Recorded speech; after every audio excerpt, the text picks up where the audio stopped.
Assalomu alaykum, hurmatli ustozlar. Sizlarga e, birinchi onlayn kursimiz haqida to'liq ma'lumot bermoqchiman. Onlayn kursimiz e, yakunlandi deb e'lon qilingandi, lekin hozir yakunlash qarorida emasman. Aksincha bu kursni yanada rivojlantirish, yanada boyitish maqsadida kursni hozircha ochib qo'yganman. Kursga to'liq ma'lumotlarni video orqali tushuntiraman sizlarga. Demak, darsimiz quyidagi onlayn ko'rinishda bo'lib o'tadi. Mana kanalimizga e'tibor bering. Alohida kanalimiz bu hamma biladigan kanal. Super ustoz esa alohida guruhimiz ochilgan, yopiq guruhimiz. Bu yerda ikki qismga bo'lingan: video darslik va chat guruhi. Video darslikka kiradigan bo'lsangiz, sizni bu yerda kutib oladi 9 ta darsligingiz, onlayn darsligimiz kutib turibdi. Demak, birinchi dars Google akkaunt ochish haqida, keyin worksheet yaratish bo'yicha, taqdimotlar yaratish bo'yicha darsligimiz bor. Prezentatsiya tayyorlaysiz onlayn sun'iy intellekt yordamida. O'yin dasturini yaratamiz, ya'ni o'sha AI, ya'ni sun'iy intellekt yordamida o'yin dasturini yaratishimiz mumkin bo'ladi. Bu o'yin dasturimiz bitta darslikdan iborat emas, 2-3 darslikka bo'lib tashlaganman. O'sha darsni ko'rib o'rganib olishingiz mumkin. Keyin bu yerda 7-darsimiz video yasash, trenddagi, Instagramdagi eng mashhur videolarni yasash haqida darsligimiz ham bor.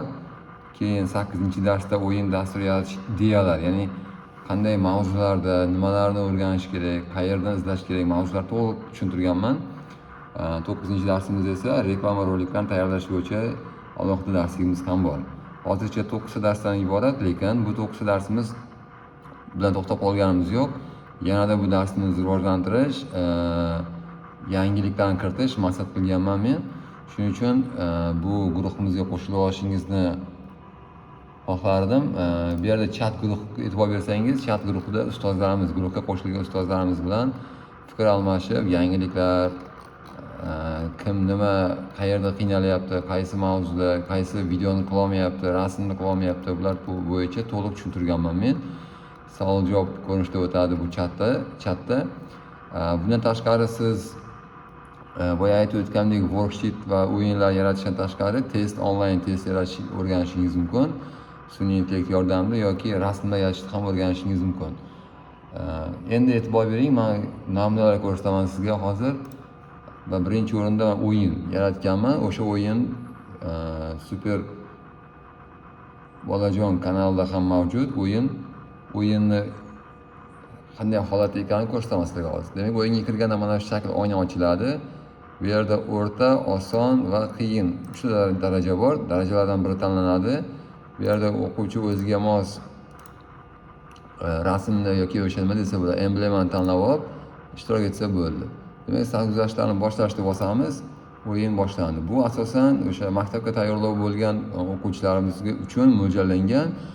Bu o'zim yaratganman. Siz esa alohida yaratishingiz mumkin, o'zingizning mavzungizga, faningizga moslab.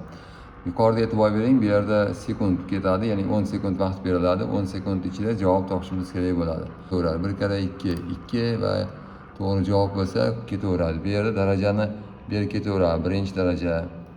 Xullas, qahramon, mana bu yerda qahramon tanlangandi. Yurakchalar, ya'ni 3 ta imkoniyat berdi. 3 ta imkoniyatdan foydalanishimiz kerak bo'ladi.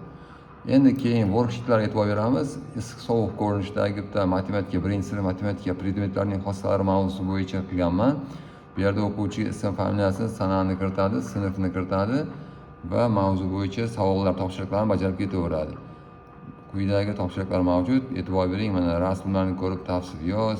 Bu yerda ma'lumotlar berilgan, tavsifni yozadi. Xullas, bolani fikrlashga majbur qiladigan, undaydigan desak bo'ladi, mashqlardan iborat bo'ladi bu. Predmetlar guruhiga, yana masalan predmetlar guruhi mavzusi bo'yicha ham boshqa bir worksheetni ko'rsataman. Bu yerda birinchi shartda berilgan ma'lumotlarni 4 ta grafiga qo'yib to'ldirib chiqish kerak bo'ladi. Yozib chiqish kerak bo'ladi ruchkada. Ikkinchisida esa bu yerda ma'lumotlarni ham to'g'ri javobini kiritishimiz kerak bo'ladi. Xullas, o'quvchi bularni ishlagandan keyin o'sha mavzuni mustahkamlab olishi ancha oson bo'ladi. Shu tartibdagi darsliklarimiz mavjud yopiq guruhimizda. Shularni yaratish, shulardan foydalanish bo'yicha to'liq ma'lumotlar berilgan darsligimizda. Agar sizga qiziq bo'lsa, darsligimiz bo'yicha shu guruhimiz, yopiq guruhimiz bo'yicha sizga qiziq bo'lsa agar alohida meni lichkamga yozsangiz, men barcha savollaringizga javob beraman. Bir narsani aytib o'tishim kerak, bu yopiq guruhimiz siz uchun 1 oy, 2 oy, 3 oy bo'lmaydi, bir umrga qoladi.